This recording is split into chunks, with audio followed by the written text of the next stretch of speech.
5, 4, 3, 2, 1. And it's live.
This is Leicester Till I Die TV. Watch and subscribe on YouTube and listen on your podcast platform. Good evening, good afternoon, good morning, good night, good day, goodbye, hello. Wherever you are in the world, one of these will apply to you. Good evening again. It's been ages since we've been together, so thank you very much indeed. We've already got a Glasgow Rangers fan in asking any news on Cody. Unfortunately not. We all want him to go, mate. Please, take him. Come down and pick him up in a taxi. He's bloody well flown off to Austria, so we're not going to get rid of him too soon, unfortunately. But look, we want him to go, mate. You want him. Let's do a deal. Thank you for joining us. We're going to be looking at Marti's interview and what ELF analysis came up with as their Dream 11 for him. Now, I've got a couple of people in. You'll know them. Reese and, I mean, they've only been with me a couple of weeks, but they're like old hands at this now. Reese and Clibbo, who don't actually agree with EFL analysis. To be honest with you, they don't actually agree with each other either. It's going to get very, very interesting. Go on, let's start it. Let's talk Leicester.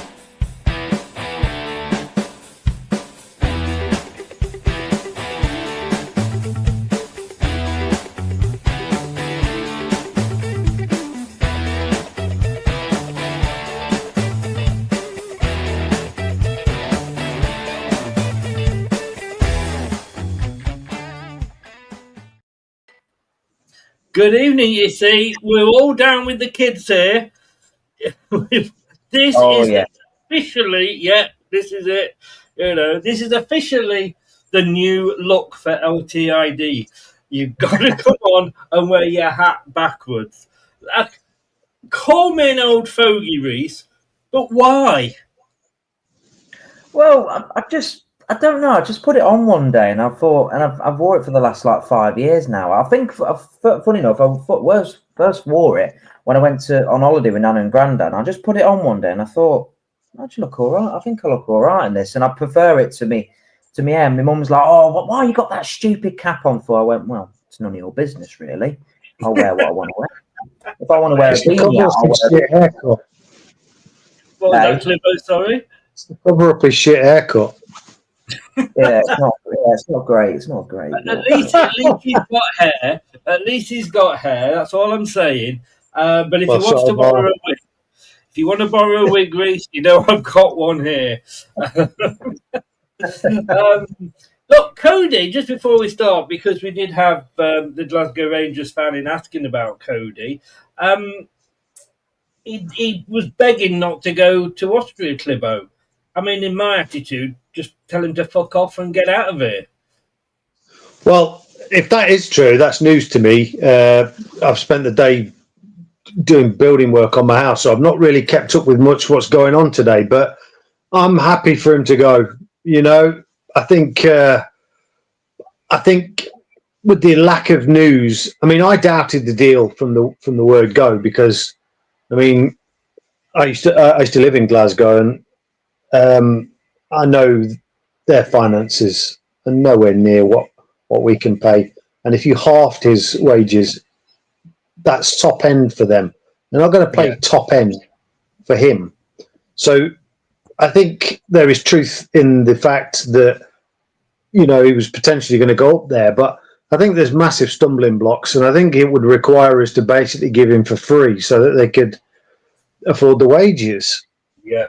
I've realised now this is why you have the hat like this, because if you're coming from Glasgow, of course, you can do the Glasgow kiss when you got your hat on this way around, can't you? Oh, I've narrowly avoided that a few times. For those that know, for those that don't, Google it after the show. I did this again. It came up by EFL Analysis, Reese. Leicester City. It says, well, what they said was Leicester City captain Connor Cody is desperate to complete Rangers transfer. Last month, it was revealed that Cody was set to join Rangers and call time on his 2 seasons with the Foxes. However, the latest report on the matter from the Daily Record says it's all open and up in the air. I mean, he is on the plane. Somebody just said there, unfortunately, he's on the plane. He's just one of those players. We discussed it the other day, didn't we? He's one of those players that you just want to let go. Yeah, I mean, I won't call him exactly Leicester City captain, would you? I mean, No. He's hardly done it once in his time. Yeah. But no, if that's his thinking, then go. You know, I don't really want him on the plane, to be honest with you. And I'm going to be honest. I'm hoping with all 3 of our teams tonight, we're not going to include him in the starting 11. So if that's the case, then bye-bye. Marty's not going to want you. We don't want you. So just bugger off. There's an interesting inclusion in certain people's teams, shall we say, after the other night. But I will come to that later. I'm saving that up. I've got to put it the other way around because it's annoying the back of my neck. So there we go. I must admit, Clibbo's does look a bit like a turban, but we won't go down that route. But look, I haven't seen the full interview yet, so let's have a look at it. It's about 10 minutes long. I've cut it down a little bit, and let's see what we think about Marti's first words on joining Leicester City.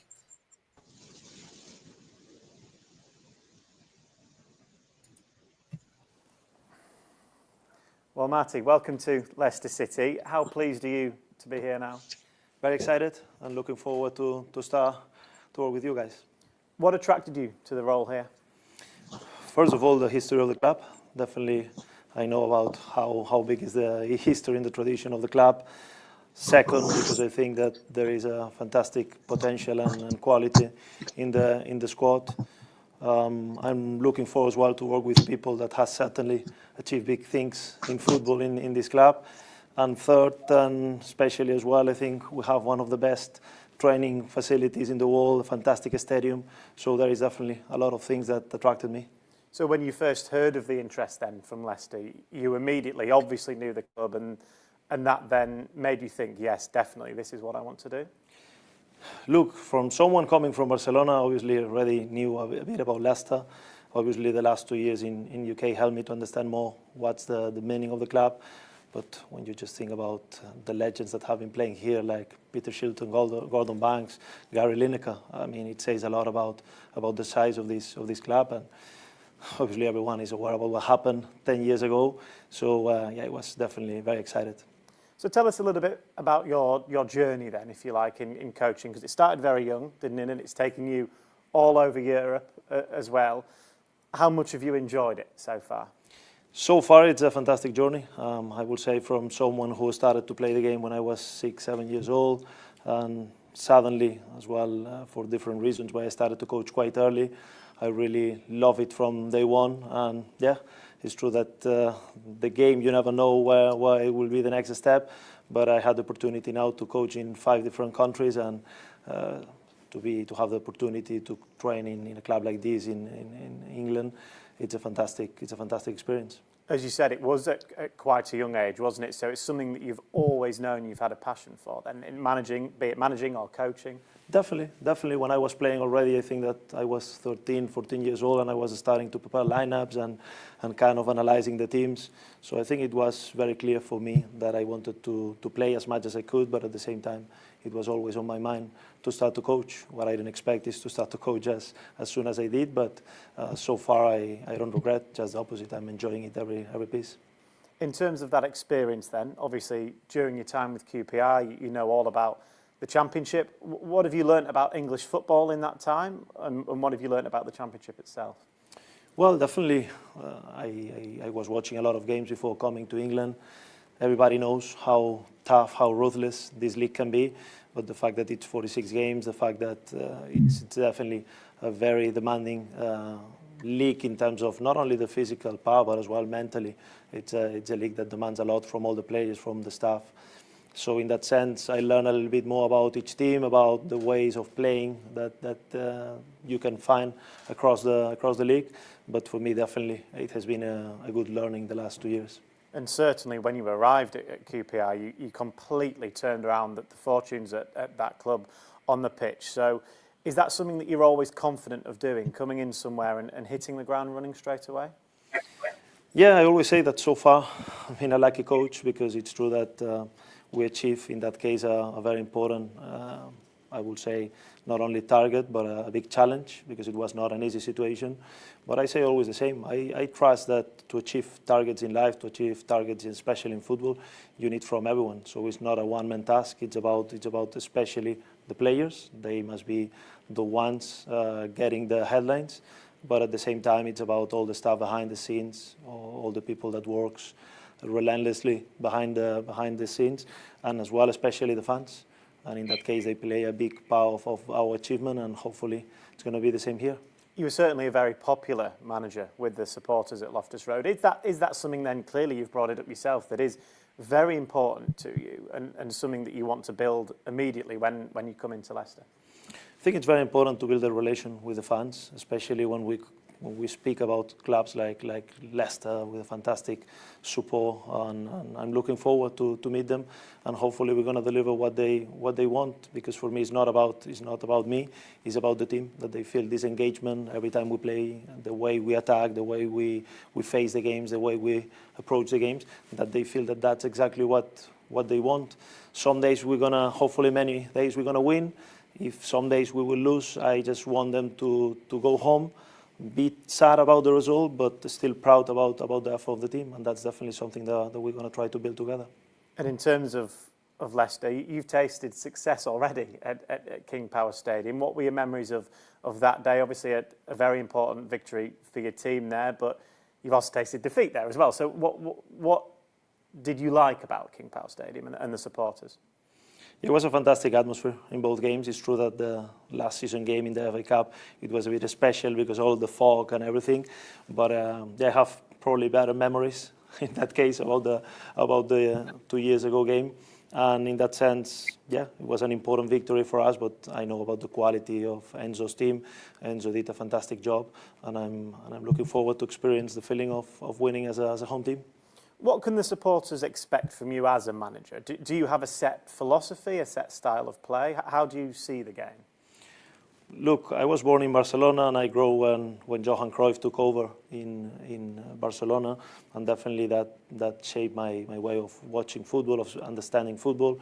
And my purpose is always to be a dominant team. I want a team that has an attacking way of understanding the game, that despite we score the 1-0, we always chase the second goal and the third one.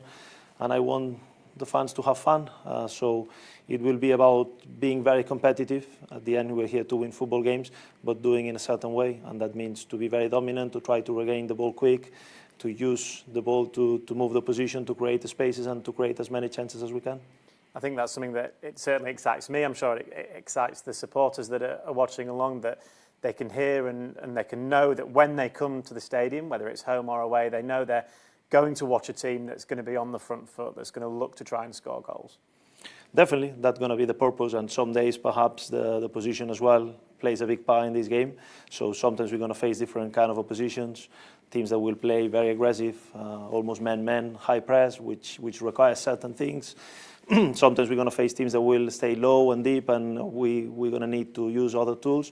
But at the end, for me, the main target is that the players understand what do expect from them, what is the plan, and from that, try to go from minute one for the victory. Coming up, of course, is the trip away to Austria. How excited are you for that? I imagine it's come at a really good time because you will have that time away with the group and you can get to know everybody. Yeah, it's a very good opportunity because, in fact, I'm looking forward to meet the group, to meet all the players. In this kind of stage and camps, you have the opportunity as well to know the players a little bit out of the pitch, to spend a bit more time with the guys, and it's definitely going to be a very important piece of our preparations for the season.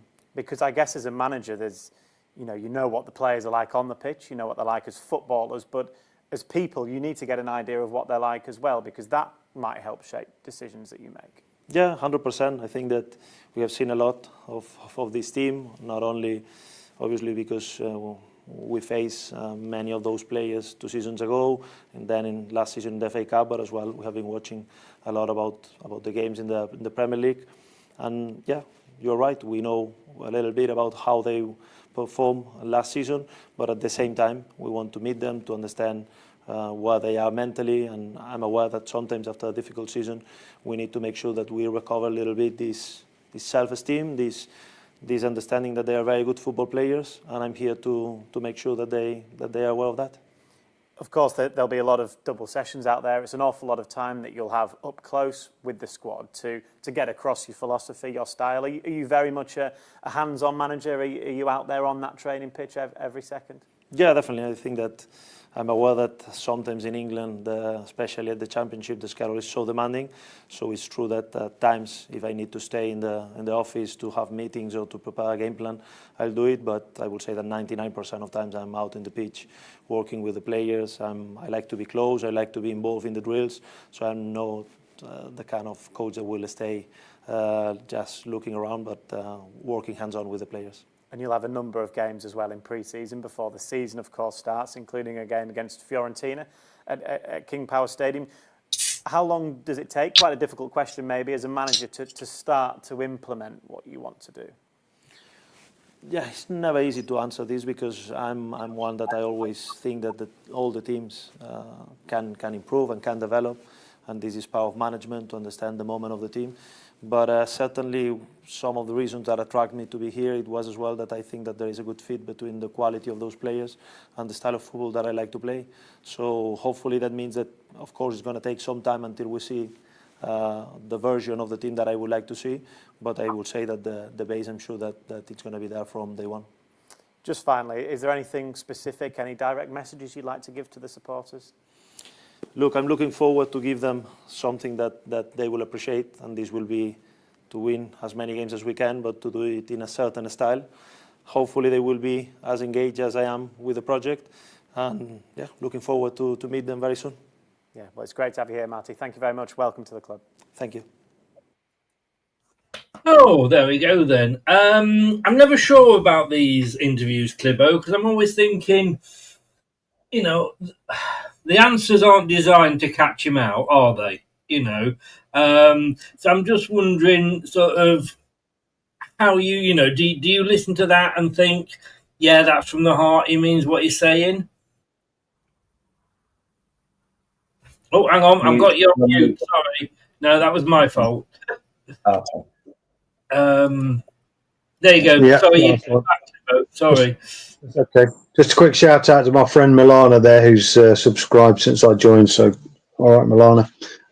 Well, yeah, I mean, if I was just watching that and I'd not seen anything else, i.e. the training videos, I would think very well media trained, standard answers, things the fans want to hear. And nothing. He didn't really say anything I wouldn't expect from a new manager, to be honest with you. One thing I will disagree with, the atmosphere at the King Power when myself and Reece were at that QPR game was shit. It wasn't good at all. It was shit. But he's not going to say that, is he? That's the thing, you know. No, I think you'll agree with me, Reece. There was shocking, wasn't it? I mean, like Reece never walks out in a game, but I was 80 minutes. I was like, please, can we go? I think we did stay till the end, didn't we? I'm not agreeing with him on that, but for his perspective, yeah, it was great.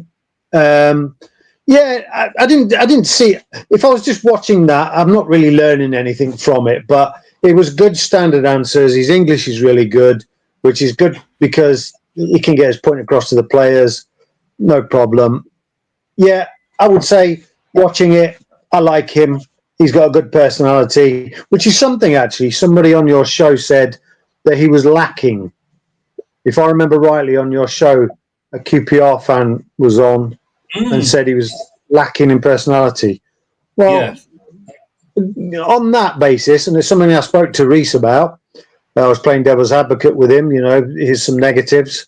I have to disagree. I think he's quite sharp and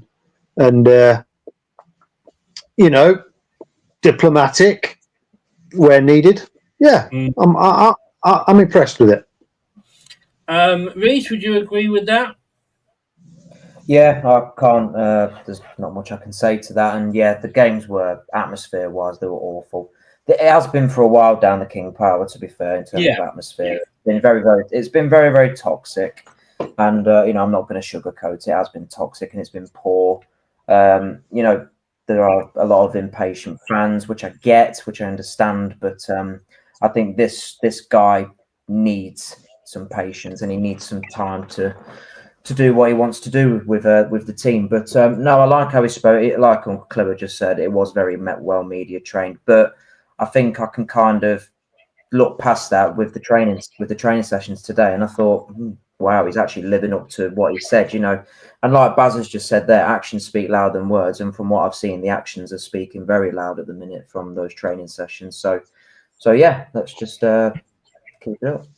No, only ourselves and Sheffield Wednesday, Clibo, haven't made any signings yet, which is why we're looking at the teams that we are tonight. Does that worry you at all? I mean, we know we've got to sell before, and we did touch on this the other night, but the players we want to go are probably going to be the hardest ones to sell.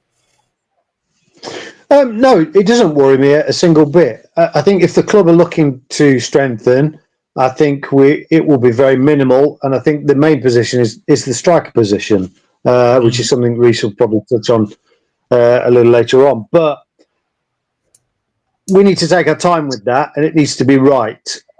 We have got a couple of strikers that can play the role. So are we desperate? I would say we are, but the reality is we're not. So take our time, get the right player in. But also, if you're bringing players in, it means somebody's missing out. And I've got to be honest with you, my main focus this season is to bring some joy back into it. And it's a word that he's used. Now, I'm hoping that means that some of these young, talented, exciting, rapid players are going to get the chance. If you bring players in, chances are they're going to come in for first team football, and I'm okay with that. I'm okay if we get rid of all the old guard and not bring much in, because I genuinely want to see this next season. I'm excited for it, because the end of last season I said to Reece, I can't do this anymore. I can't see the club that I've supported for 45 years. I can't, well, maybe not quite 40 years. I can't see it do this to itself anymore. I'd had enough, genuinely had enough. But the emergence of some of these talented players, which I want to see in the first team, has made me go, okay, let's go back in. Well, we're going to look at both your teams. I mean, I'm just a little bit worried, guys, that are we going to end up with this tonight?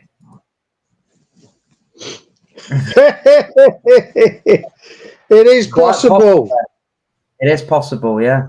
Very possible. Well, I mean, I got a bit confused. I thought you'd agreed 100% at one point.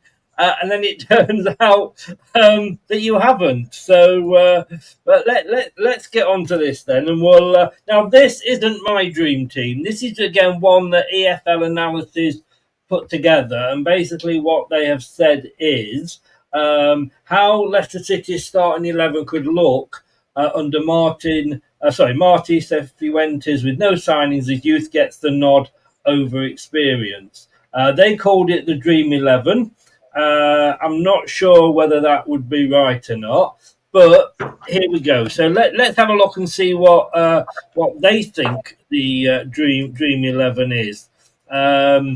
So he's got Hermansen in goal. Reece, if he doesn't go, and I've read one or two things recently saying that he might not, and we'll come to yours obviously and confirm this afterwards, but you wouldn't have him starting, would you? No, I wouldn't. I've always stood by my point. I think Jakob's a better all-round goalkeeper than Mads Hermansen. I think he's a better shot stopper of the ball. I think he commands his area really well, and he's not bad with the ball at his feet in terms of distribution. So I wouldn't agree with that. I can see why, because obviously he was the number one last season, and in the first half of the season he was excellent. You know, we can't hide away from that. He was excellent.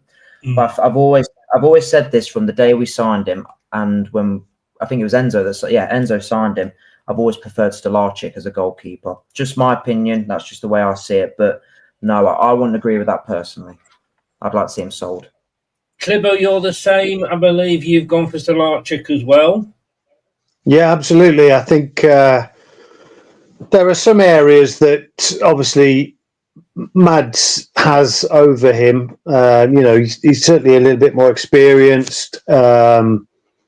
I think his distribution is better than Jakob's, but that can be worked on. But I did feel last season that when Jakob was in goal, the defence seemed calmer, and he was. I mean, I can't remember which game it was in. Reece will probably, his young brain will be able to remember, but he came out. I would agree, young, but brain. Come on. Yeah, that's a fair point. No, no, he's going to waste me on tactics tonight, so I'm not slagging him. But there was a game where, was it the last game of the season, where he came out and he clattered about two or three of his own players to get the ball, and he was like, "This is my ball," and he just commands the area better. And I think the defence had confidence. I know it's a controversial point of view, and I've had plenty of people say to me, "You're talking out your arse," but that's again my opinion.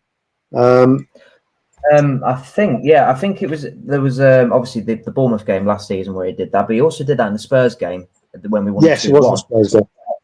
Yeah, and he made some absolutely outstanding saves in that game, and then he got dropped, which was quite ludicrous in my opinion. Oh, because Mads was back supposedly fit. Well, obviously it was clear that he wasn't fit. So I would have carried on with Jakob in goal, even when Mads was fit. But I've written that team down, and I'm going to have a look, see where it's going to work in terms of possession of the ball. So bear with me, lads. Yeah.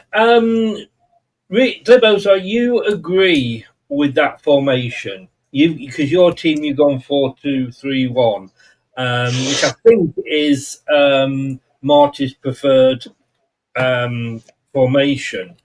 But having said that, I went on ChatGPT tonight because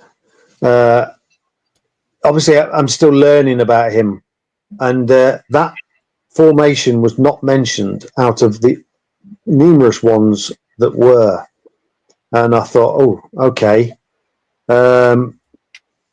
So I'm not sure how often he uses it. I know he uses a 4-3-3 quite often.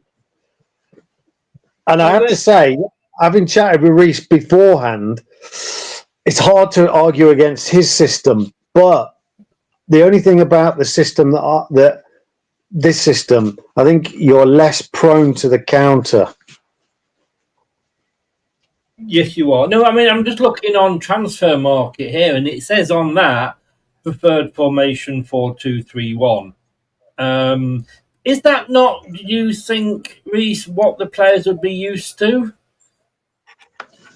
Not for me, no, because a lot of these players, including the likes of Abdul, Ricky P, Winks, Mavadidi, Ben Nelson, and even Mads Hermansen, they're all used to playing a 4-3-3, inverting to three at the back with two in midfield when in possession of the ball.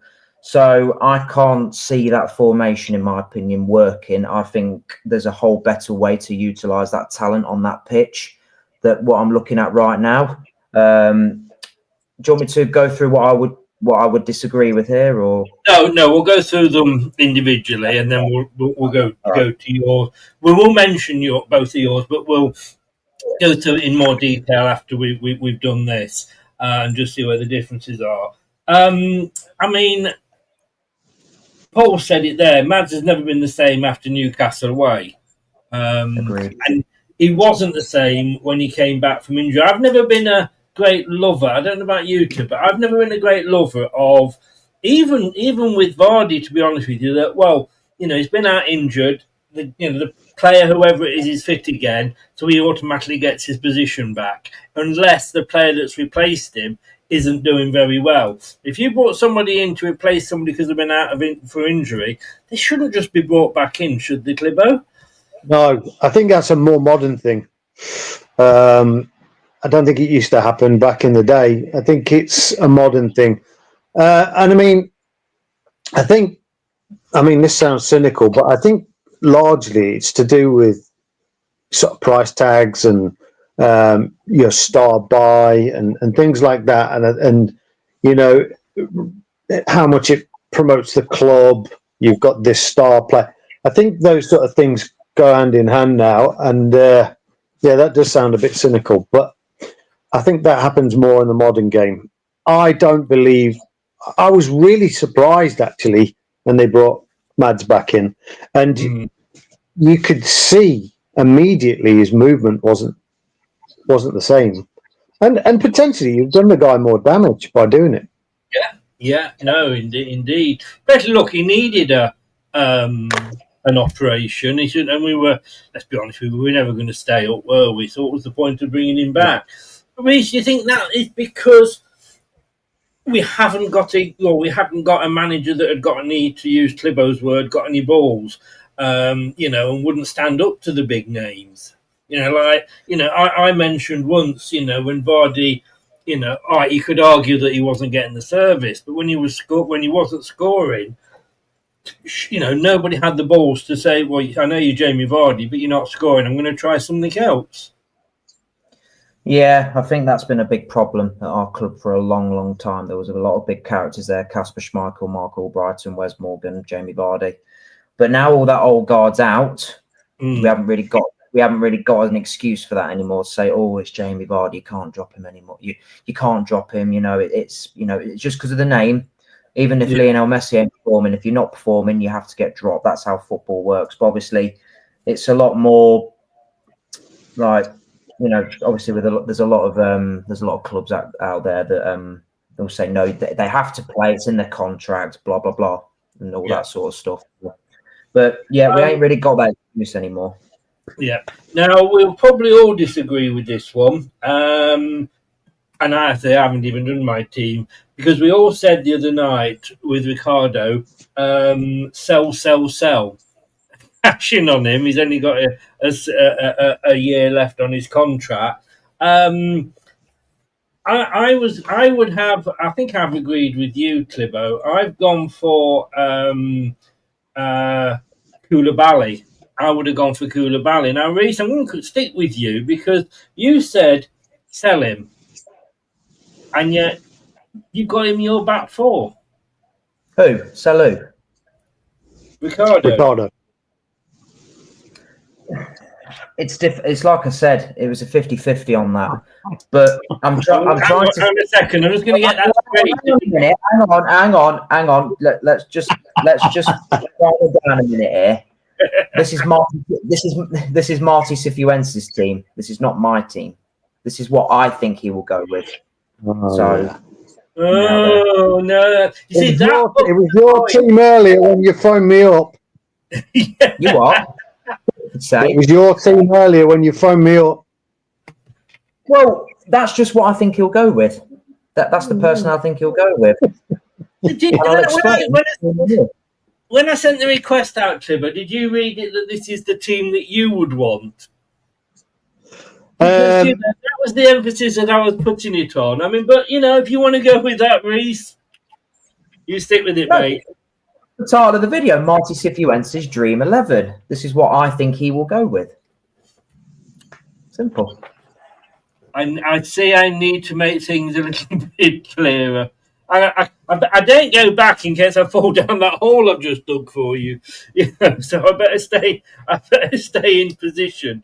Clibbo, yeah, but we've both gone Koulibaly. Yeah, I just want to quickly say there's another Clibbo in the chat. I just want to thank him for doing all my work for me today, my building work. So it's a Simon Clifton. He's in there. He's the other Clibbo. Right. Welcome along. Yeah. So me personally, I think Ricardo is going to be a very important cog in the wheel. I don't think he can play the whole season. I think he will deliberately be left out of games to protect him. I think he'll understand that. And therefore, unless we've got somebody that can do that job as well as him, I don't see that system where he plays the inverted. Koulibaly, for me, is a very exciting talent that we didn't see last season. And what I've seen of him, he's going to be excellent in this league. He's got pace, power, vision, positioning, and he already looks really sharp.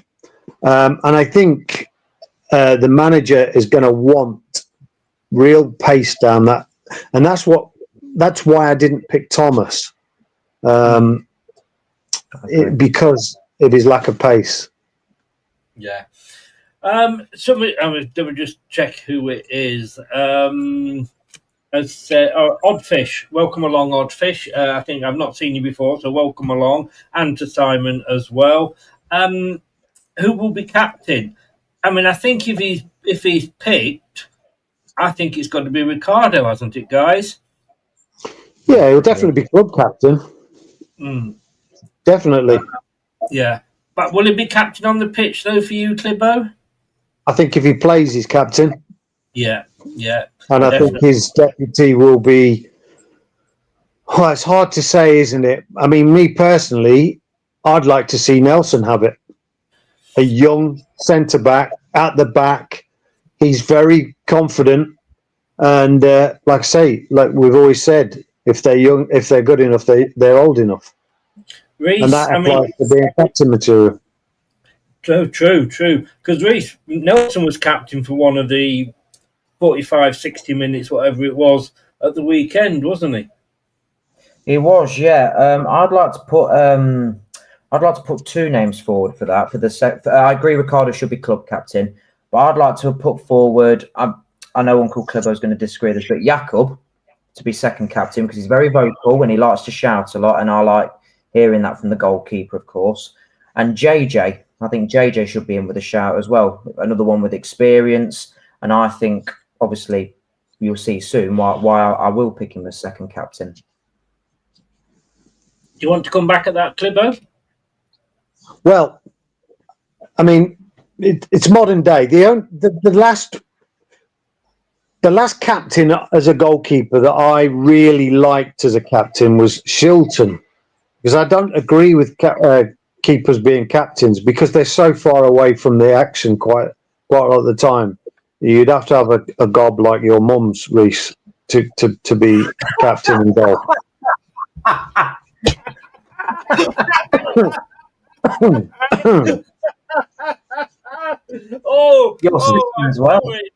I think when this finishes, we're definitely going to have this, aren't we? That is definitely coming up now.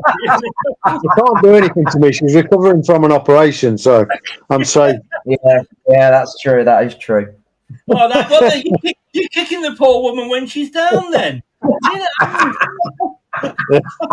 Listen, the beating she handed out to me as a child, I'm getting a back. I've got to say, having just heard you say that, I'm going to say this. Well, I don't believe it. I mean, picking on your own sister. I mean, when she's ill. She knows, love her. Just in case, Mrs. Rees' mum is watching, the views of Clibbo are not necessarily those of Leicester Till I Die TV. Up there for now. just covering myself. I've never met your mum, Rees, obviously, but knowing what mums are like, I'm not going to get involved. But I do agree with you, not on that, Clibbo, let me just say that, but I do agree with you on captains. I don't like captains as goalkeepers as captains, sorry. I'm not 100% keen on defenders, if I've got to be honest with you, but I don't want Winks as captain, so I think it probably only leave either Ricardo or JJ on that. Right, look, let's talk about the back four actually as a whole. So we've got Ricardo in here. We've got Ricardo, Akoli, Nelson, and Thomas. Let's have a look. What Rees went for here was Ricardo, Nelson, Akoli, and Justin. So yeah, you're almost agreeing with that. And then Uncle Clibbo has gone Koulibaly, Nelson, Akoli, and Justin as well. So we've everybody seems to be agreed that it's time for Nelson. Oh, yeah, absolutely. Agreed. I think he's more enough proved himself now. Sorry, Uncle Clibbo. I think he's more enough proved himself now. He's done his apprenticeships out on loan. I think he was ready to play last season, if I'm honest with you. I don't think he needed to go out on loan to Oxford. But he's had that bit of extra experience in the Championship. And I think he's more than enough earned his play. And he's a modern-day centre-back he's good with his feet. He's the all-round package. He's quick, he's tall, he's strong, he's athletic. And he's a good footballer as well in terms of his distribution on the ball. So, no-brainer. Number one on the team sheet for me. Clibbo? Yeah, I completely agree with that. I do believe that he will have benefited more by going out on loan last season and learning about the league he's about to play in. I think last season would have been him on the bench quite a lot. And to be honest with you, I don't think he would have got the right experience being on the bench and in such a piss poor team. He's fresh off of doing well this season instead of fresh off of hideous relegation and a defence that was just leaky. That's the only word you can describe. It is past the watershed, but leaky is that's all you can say, really, isn't it? It is. 1 second, sorry, somebody just messaged me. Everybody's got put Akoli in. Reece Paul said here, sorry, Akoli versus Brentford. Yeah, I mean, let's not beat around the bush. All the defence was poor last season, so I'm not going to just single him out. I think he's young enough to learn from his mistakes. He's only 23, 24, so he's young enough to develop, whereas Wout Fast, Yannick Vestergaard and Conor Cody are all seasoned pros. But there is still time for Akoli to come back from that, and I think he's going to want to prove a point by getting back into the Italian national team. And again, he's quick, he's athletic, he's tall, he's very, very strong, and he does like a tackle. But is everyone forgetting that goal line clearance against Man United in the FA Cup? That was unbelievable, by the way. And his celebrations after, like he scored a goal. I want to see that in the team. Yeah, I want to see that. Definitely. Yeah, so I'm going to have to disagree with Paul's comment there about his performance against Brentford. And Clibbo, I mean, again, he's hardly played, has he? And as soon as he played well, look, when was the last time Vestergaard scored a goal as a defender? It went in off his bollocks or something, didn't it? He was lucky to get it. Where that goal that Akoli scored, and he celebrated it well. I don't know why. Well, it was fucking Ruud van Nistelrooy, wasn't it? But I don't know why he didn't get more games. I mean, when you compare him to, well, Cody, Vestergaard or Faze, it's got to be him every time for me. Well, it has me, and I mean, we got to give the guy a chance. If you remember through the decades, the Italians were they were the kings of defending. They were slick, and so to get into a national team like Italy, you've got to have something about you. My issue with him last season, and it might not have been his fault because he was coming into a new league. He's young, inexperienced at this level. Was his positioning for me. It wasn't necessarily his defending, but he was positionally very naive at times. And I think the new guy coming in, Marti, works with him and straighten those things out. There is obviously a talent there. You don't get into the Italian national squad if you don't have ability. You just don't. Yeah. Oddfish says, "Where's Daka?" I think he's still in the changing room trying to untie his laces that he's tied together. So we think that's how The only thing I would say about, and I posted this today from Football League World, Leicester City is set to cash in on centre-back Caleb Okoli this summer as part of a 30 million plus plan to raise transfer funds. Sources have exclusively told Football League World. The 24-year-old defender, who is estimated to be on 25,000 a week, I can't remember. Oh no, we didn't include him the other day, did we? A week. Has only been at the club since last summer, following this £13 million move from Atlanta. Look, we know he's not happy. Reece, we've seen that on his own, socials. I mean, for God's sake, how many players are we going to sign? We don't give a fucking chance to. We stick them on 2 or 3 times, and then we go, "Oh, they're not for us," and we sell them. It's fucking stupid, isn't it? Yeah, it's true. That was a bit of a rant from you there, Chris. But it annoys me. Like Suter, we bring him in, we loan him out. And I can go back, as you know from the other night, I can go back to Iheanacho. It's paid, how many million? 20 million or something for him? And we paid him for 10 minutes, 15 minutes, 25 million. It was, I just, sorry, and chill. I'm getting triggered by your violence, Chris. No, I completely agree, Chris. Because, but it's poor recruitment from the board, and it's this.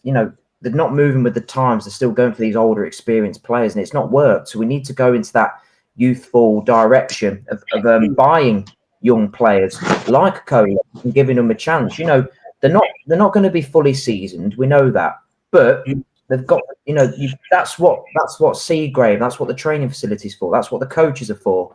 So yeah, it doesn't make sense, playing all these Connor Cody and Vestergaard who are coming towards the end of their career and they're on big wage. I mean, 25 grand a week is nothing. We can afford that in the Championship. So I'm hoping Marti can sit down with him, speak a bit of Italian to him, soften the blow a little bit and say, you're going to be one of the number 1 centre backs this season. We're going to get you back in that Italian team. So fingers crossed Marti can keep him at the club. He does speak a lot of different languages. I saw on one of the things today. Speaks a bit of Spanish, obviously, that goes without saying. Italian, Scandinavian, which will be very, very handy if we buy that, that striker from Manchester City that's not doing very well. What is it? Haaland or somebody like that? If you sign him, he could, speak to him. So, fingers crossed.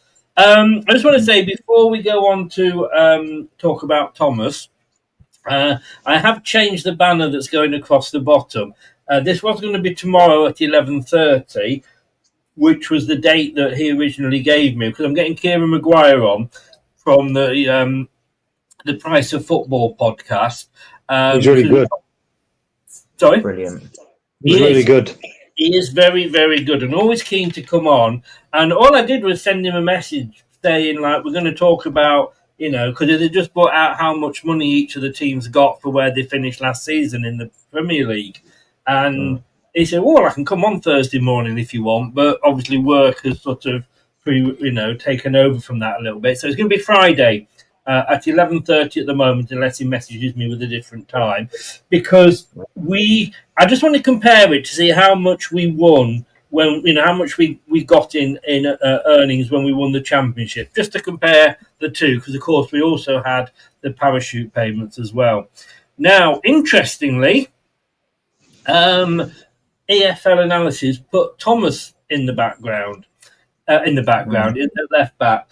Now, I want to see youngsters, and I'm surprised there wasn't more youngsters in here, to be honest with you, but I want to see the youngsters. I don't think you can literally put a team of 10 youngsters out there, but it's a long season, and we need cover in all the departments. So I think, we said the other day, we would extend Thomas's contract by 2 or 3 years, but I do understand why everybody's gone. You two have gone for Justin at left back, and I would 100% agree with that, Clibbo. I mean, he's got the experience, but Thomas, it's good to have somebody like Thomas that can cover him if he does get injured again. I don't think he would. You see, my impression, and again, this is just kind of how I see it, is that I don't see Thomas necessarily, and quite a lot of the players, by the way, I don't see them as cover. I see them as players that fit into different systems. Now, obviously, if you look at, any information on the internet, which is why I don't see my system or Reese's system as technically the right ones. I think you are going to see different systems, and depending on that system, he gets in over JJ or whoever else, or Christensen. Obviously, none of us have picked Christensen, but I think depending on the system, I think there's going to be a lot of turnaround with players, but they're all going to learn the systems. I think that's what these weeks leading up to the first game of the season are going to be all about. A little bit like Enzo. I mean, Enzo was, I think about 5 or 6 games in, and he said we're at 20%. And they were doing all right. They were starting to learn that system. I think this time there's an advantage because they're I think in a lot of ways he's very similar to Enzo. And so they've already got that kind of background. And I think some of the youth players under Enzo, if you go back to how they were playing, he was making the youth teams play the same as the first team, which I always think is perfect because it's an easier transition up. So I think a lot of the youth players are already used to a similar kind of way of playing, which is one of the reasons why I can see where Reece is coming from with his team selection. Yeah. Reece, I mean, if he's fit, and we both, none of us would have had him at right back, funnily enough. That's strange, isn't it? Maybe, not saying we know more than Ruud van Nistelrooy, but hey. But yeah, that's his preferred position, left back. I think he plays better at left back. But it's a long season, and nobody, I would expect, will probably play. Let's say we get 5 games in the 2 cups. Nobody's going to be playing all those games non-stop, are they? There's going to have to be some changing around. They are, but just look. I just keep looking at that back 4, and I just cannot see it working because 4-2-3-1 is a system where you would bring your fullbacks high and wide. Ricky P hasn't got the energy to do that, and Luke Thomas, he's good. He's got a great end product, but you need a lot of energy and you need to be rapid to do that work down those down the left back and right back roles, and it leaves them two, Akoli and Nelson, very, very exposed. Now that's why obviously Uncle Clibbo will explain his team, but that's why we need faster players playing those. If you're going to play 4-2-3-1, you need fast fullbacks, and that's where I can see where Uncle Clibbo's coming from with his system. So I just cannot see that back 4 fitting well. And if you want to go into a back 3 when you're in transition, Luke Thomas, he's not a great left-sided centre-back in building play up. So that's where I struggle to fit Luke Thomas into the system. I think he did all right as an emergency centre back on the left, but like you say, whether it's his main position. Clibbo, let's go into the midfield for these two. You've both put Winks in, despite actually saying sell. We all said we'd sell him, but I guess this is a case of you think he'll be all right at this level. I think he will. I just think, given the way that he likes to play, I think, particularly in the Championship, where he won't have as much pressure on him, because I think that's where he's not a Premier League player. Once the pressure's on him quick, you've got faster players, more technical players in the Premier League.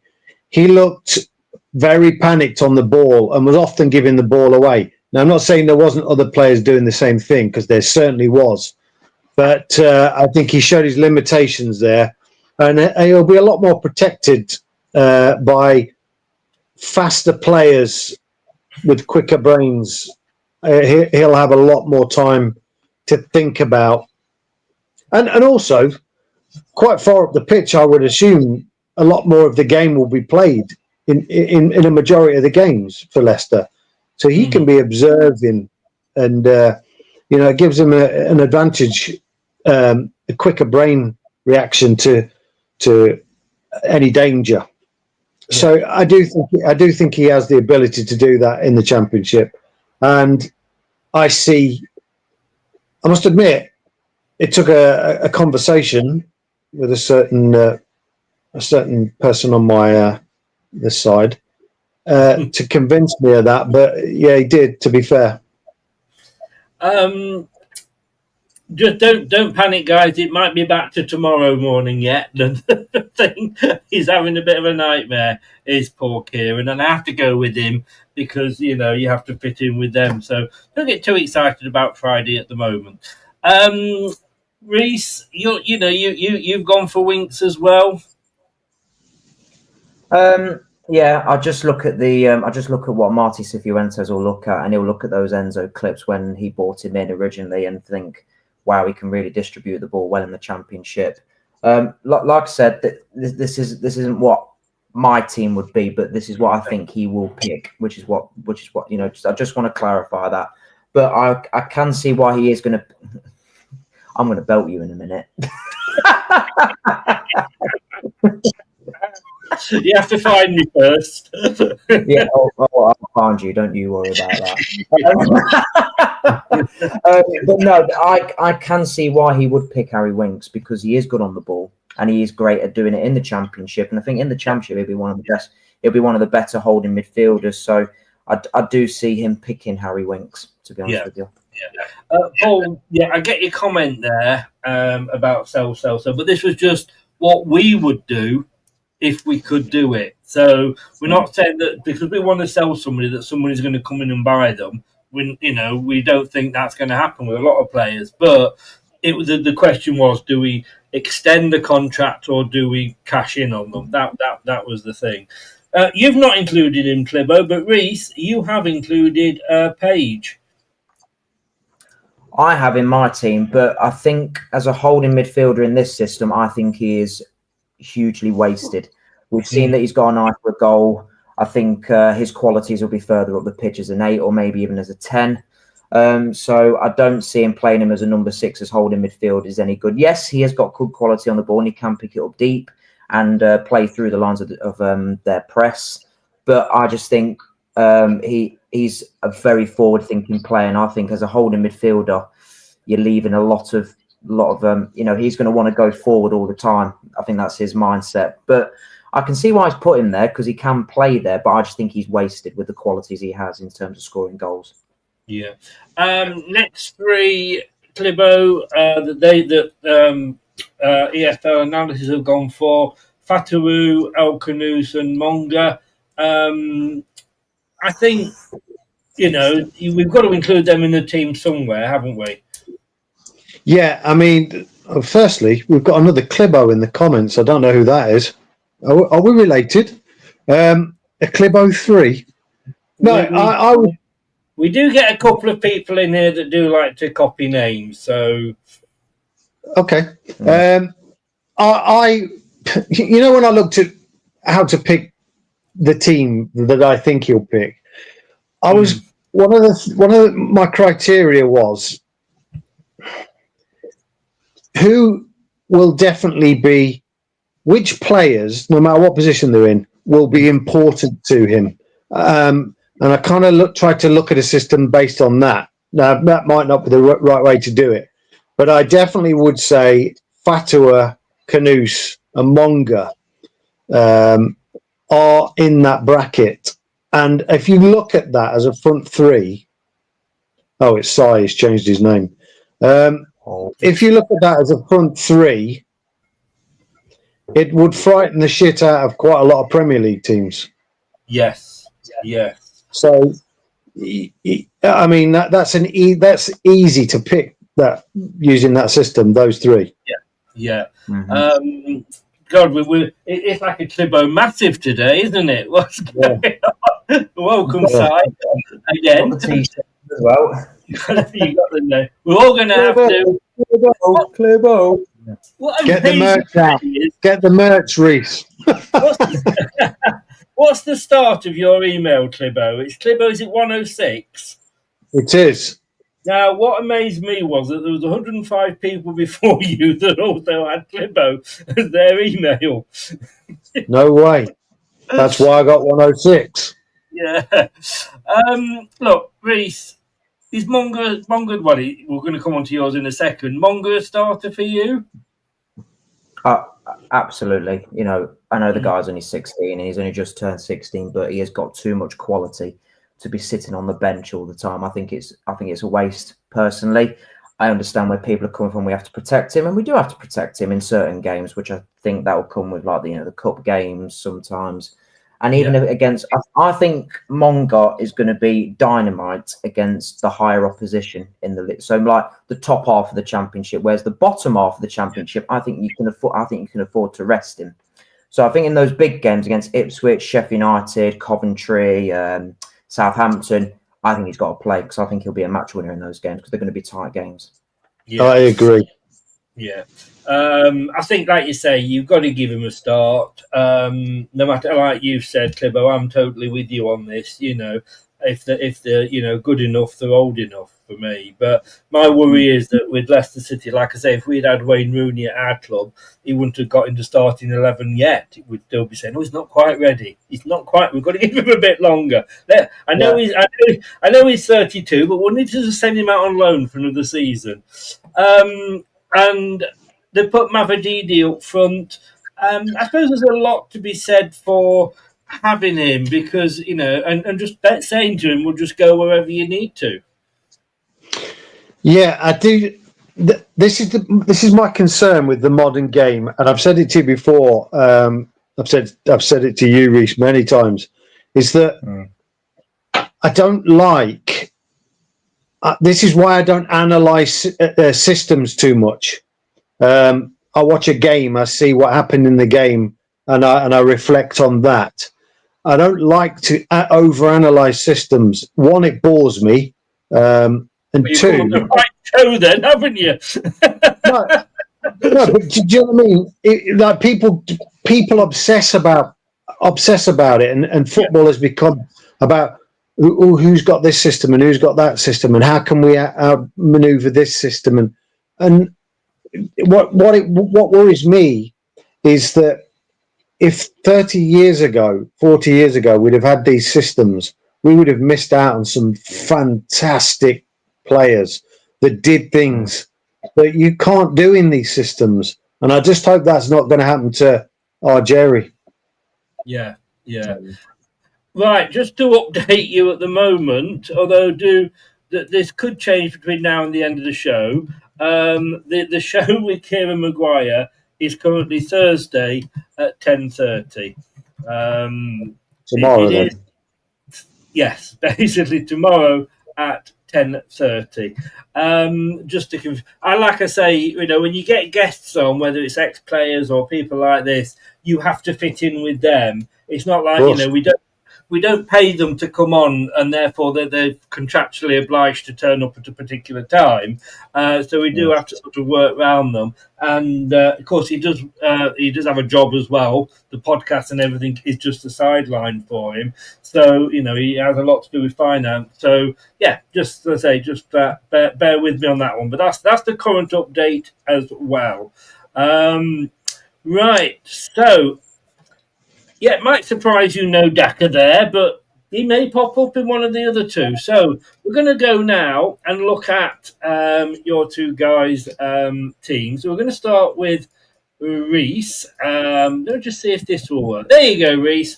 Make you number one. Look at that. In full beauty there, girls. Get in. Send me a $5 and I'll slip you his email. Talk us, I'm only joking, of course. Talk us through your team, Reese. Right, so obviously we've got Jakob in goal, and obviously I've mentioned it for other reasons. I think he's an overall better keeper than Mads Hermansen. He's commanding of the area. His distribution on the ball, he's a great shot stopper, and I think Mads will be sold this season anyway, so that's why I put him in net.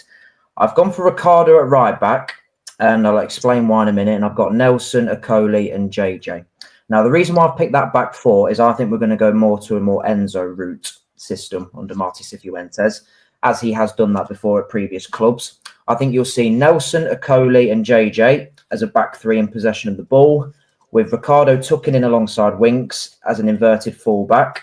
And I think Ricardo, if you play him in the right system, which I do think this is his best system, you get a lot more out of him. He's technically great on the ball, and I just think, I think he'll suit that style pretty well. And you've also got a lot of pace at the back with Nelson, Okoli, and JJ when we've lost the ball and they're in transition. Obviously, I've gone for Harry Winks because I do think Marti Cifuentes is going to look at him in terms of his ball retention on the ball. He's a good passer of the ball in the Championship, and I do think he is going to get a start. Now, this is the interesting one. I've got Louis Page and El Canus in advanced eights. I think Louis Page is going to feature for us a lot more than what we realise, because I think he has got some serious goal-scoring talents as a midfielder and as an advanced number 8. So I can see him starting a lot of games. El Canus speaks for itself. He's great on the ball. He's a great dribbler. And I do think he's the best player in our squad quite comfortably. Now, this is the interesting one. I've got Monga as a false 9. Now, I've got it for a couple of reasons. I think Jeremy Monga will be better at picking up the ball deep, completely flooding the midfield, making it really hard for the opponent to keep hold of the ball. I also think he's better picking up the ball deeper anyway, making things happen for the two wingers who I've got as wide strikers. Now, we all know they've got a great end product in the Championship, so this is a little outside the box kind of system with what I've gone for here with these players. But I do think it's something it could be looked at, because we haven't got a striker. We haven't got a good striker. And Marti Cifuentes needs a good striker to play the system correctly. If he gets a striker, this system could change. But right now, I think that front three will cause no end of problems, and especially against the big teams. So that is my reasoning why I've picked this team. Can I just say a couple of surprises in there? Like you say, Winks, you were advocating that we sell him, but you've put him in, and no space for Samori at all. No, not for me. I don't think he can play this style of football. You need a lot of running legs in this system, and he's shown time and time again he's a lazy bastard. So, and again, I think he'll be another one that will be shipped out. And again, great on the ball. He's got great ability, but in this league, you need to have a lot of running, and he's clearly not got that in his locker. No. Thank you, Wayne. I'm glad to see you're not sitting on the fence anymore. Anyway, you've definitely crushed that fence with that analysis. Wayne actually likes that, and I can see the advantage of that. Interestingly, like we said, I mean, no Daka, no AU. I can get that. We've got. I think Daka's. We've all said the other day, Daka's sort of coming to the end of his, tether now, and we run out of patience with him. But AU as the substitute, if he's happy to play that role, to come on and maybe, hold things up, as we've said, or go over and get us a foul, could be an option. Now, Uncle Clibbo, here we go. Hey. Now, Well, I'm going to tell you this from the start. Great presentation, Reece. I can't argue with it really. And the reason I picked this lineup is just so that I could not agree with him. But I am going to try and justify it. I think it's quite adaptable, and I think it's yeah. I think There we go.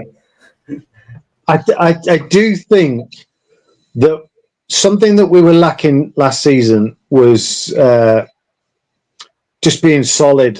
And I think the system is a little less complicated. And I think what he'll want to do is go in, given the little time he's got, and make it solid. So that back four for me is very, very good. Again, JJ can whip up and down the wing. Koulibaly can. It's a very good attacking. But again, you're not going to get caught on the counter off as much. Now, it's interesting that if you look at his QPR's defensive record before he took over there, it was shocking, and he solidified it really, really well. So I do think that's something he'll concentrate on, because he knows that's been our Achilles. Well, everything was our Achilles, wasn't it? But the defence particularly, we were letting a lot of goals in, goal scoring too. But I like that. I think Kanouse will. I think he's got a bit more free range in that role there.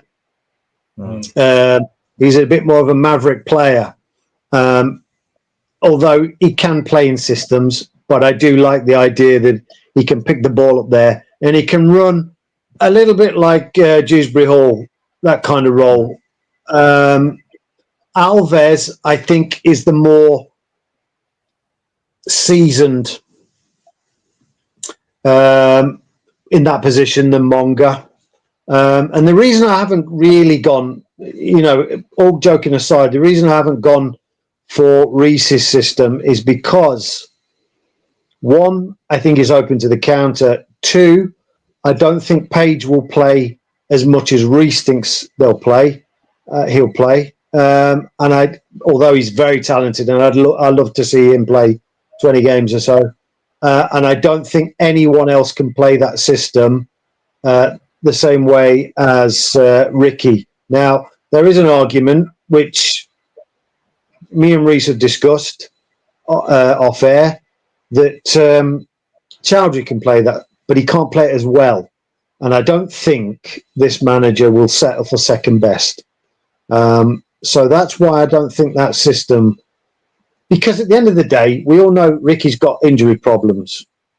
And if you rely heavily on that system and drill that in the pre-season, and then it breaks down after 2 or 3 games, you then have to rely on a player that's not quite as good. And look at that role in the team. It's absolutely integral to that system. So I like this system a little bit more. It may be a little bit more boring to the younger fans. But I have to say, I think he's a bit more solid. Mavididi up front, I don't think it's ideal, but he has played striker in the past. I think he's got pace. He can finish. That one he scored in the championship season, where all he had to do was pass to Vardy, and he was like, no chance. And he just smashed it in. Who was that against, Reece? Southampton away, 4-1. Yeah, that's right. And I just thought, yeah, actually good. So we know he can score. He's got pace, power to drive forward. He can hold the ball up. So I don't see a world where Daka gets a sniff in this guy's system. So that's why I picked him. Monga, yeah, I'm kind of going against what I said in terms of not overplaying him. But it's Monga, and I could not leave him out. I don't think he'll play masses of games. I think he'll play a fair few games. But if you look at that team, and compare it to Southampton and Ipswich, I'm putting that ahead of theirs, and I think that system beats their team. No, it's a good argument. A couple of things I want to come on to you, Clibbo, on this is, like I said earlier, Koulibaly. I mean, I think it's the case with Koulibaly, use him or lose him. Absolutely. I mean, I know we haven't seen a lot of him, but again, in pre-season, he looked just as good and as calm and collected, solid, and vision of passes, didn't panic under pressure. The guy's got pace and he's direct. And I'm convinced the guy's got a goal in him as well. Yeah. Well, we know he has, don't we? Wayne's gone. That's another great team. Clibbo, only one older player. Wayne's obviously getting splinters up his arse. He's creeping to you both there, isn't he? Cheers, Wayne. I thought you were going to go against me because we went with Reece, but cheers, buddy. Honestly, if I put a team up, he'd be going, great team, Chris. Sorry, Wayne, you know I jest. El Canoes there, Clibbo. Look, you got him sort of as I say, I suppose, part defensive midfielder, but he's not going to stay there, is he? Do you think having Winks next to him will be a good thing because that will allow him to get forward if he can do? Yeah, and also I think if Winks can be on it, he can find El Canoes. He can find the space if they've got like this sort of intuition going on. He can find the gaps that he's moving into instinctively. For all Winks' faults, again, attitude, one of them for me. I know you could disagree with me, Chris, but if we can get him going at this level, I think that those two can be quite the partnership. And I think Alves just at the top of them in that little sort of triangle there. I think that boy's got a lot of talent. He knows the league now. He's very enthusiastic. That interview, I seen an interview with him on YouTube. I think he's raring to go, and I think he really wants it. And just for that reason alone, I want him in there. I'm not just putting him in because he's a Leicester talent from the youth. He's got something about him, and I predicted. And I could be shot down in flames here. I predicted, and I said this to Reece before pre-season, I think this boy will be one of the top performers in that team this season. Yeah, I mean, I'm surprised he is only in the one team because he's the one everybody's been screaming for. Let's stick Alves in. Any reason why you didn't put him in, Reece? I think with the system that I went with, I think Monga would play that role better, in my opinion. I don't see him as a winger. I don't think he's got the pace to be a winger. But, I mean, I'm not against putting him in at all. Not at all. But I just think Monga's got a lot more quality on the ball than Will Alves, in my opinion, from what I've seen. But I'm not arguing with Uncle Clibbo on him. I'd be happy for him to start. Just quickly, one point on what Uncle Clibbo just made. He says my team's a lot more defensively vulnerable than his team. Now, if you're looking at that in the attacking transition, you've got Nelson, Akoli, and JJ. That's three at the back. Whereas in Uncle Clibbo's system, he's going to have both fullbacks bombing on in Woyo and JJ, and that leaves two centre backs at the back with pace. Hey. With pace. Mine have got pace as well, and I've got more pace because I've got more players defending the transition. I just think if you look, it depends. Because, I mean, your centre-backs have got to have exceptional positional sense. Agreed. Exceptional. We know Akoli's isn't great. Agreed. So, but I'm not disagreeing with you. I'm not disagreeing with you at all. And I think it's horses for courses. And it very much depends on how well drilled they are in various systems, which I think is something that will happen a bit further down the line.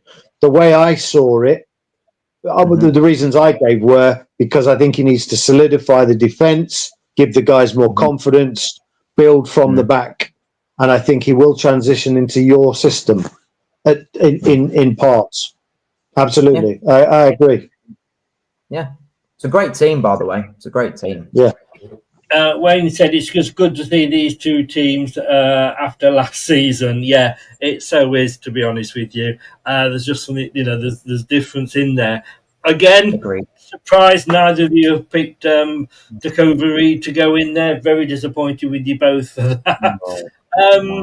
I mean, looking back, Reece, you've got Monga as sort of like you say that I can't think of the word.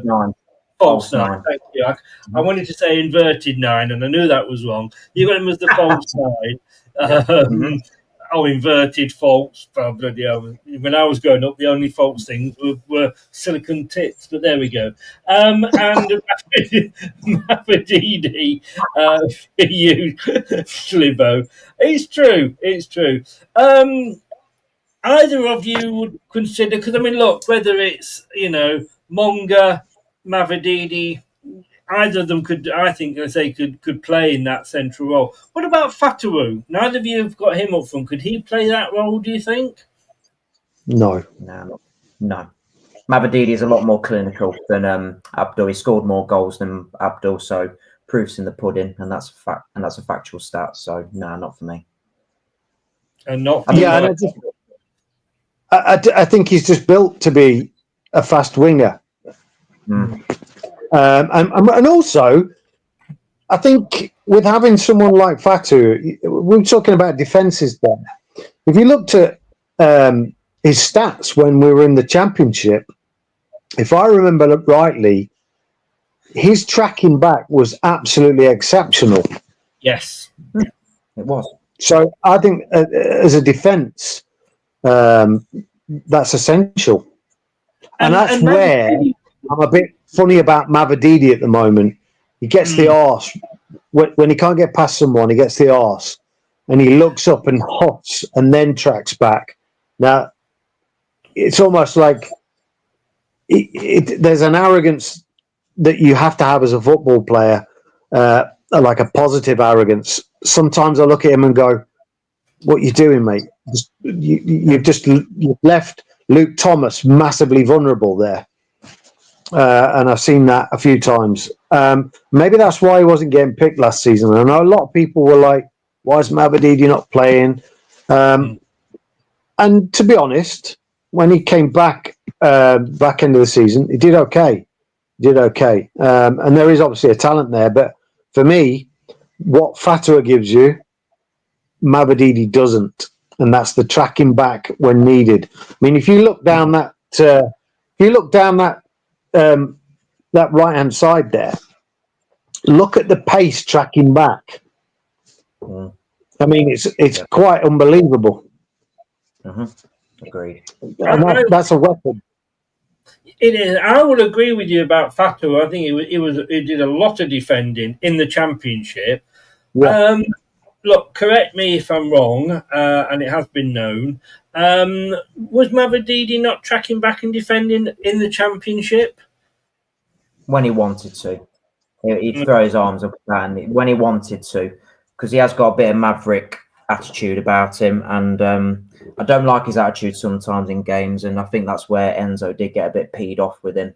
Whereas I've got him as like a wide striker in this system. So yeah, as an out, he can press from the front. He's got the attributes to do it. It's just his attitude. It's all about up here.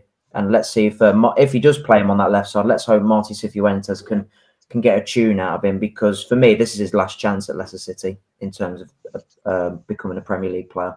Yes, yeah. Racey said, 2x3 agrees with you, Reece. Anyway, I'm going to say you've been outvoted, Clivo, but I like both the teams. Ray says now they have arse implants, and that's a bridge too far. I think you're just being cheeky, Ray. Arse cheeks Oh, never mind. Oh, On that note, it doesn't get any better the longer the night goes on. But on that note, I'm going to say thanks very much, guys. I think we'll probably have a day off tomorrow, fingers crossed. Something will happen. This is Leicester. Something will definitely happen tomorrow.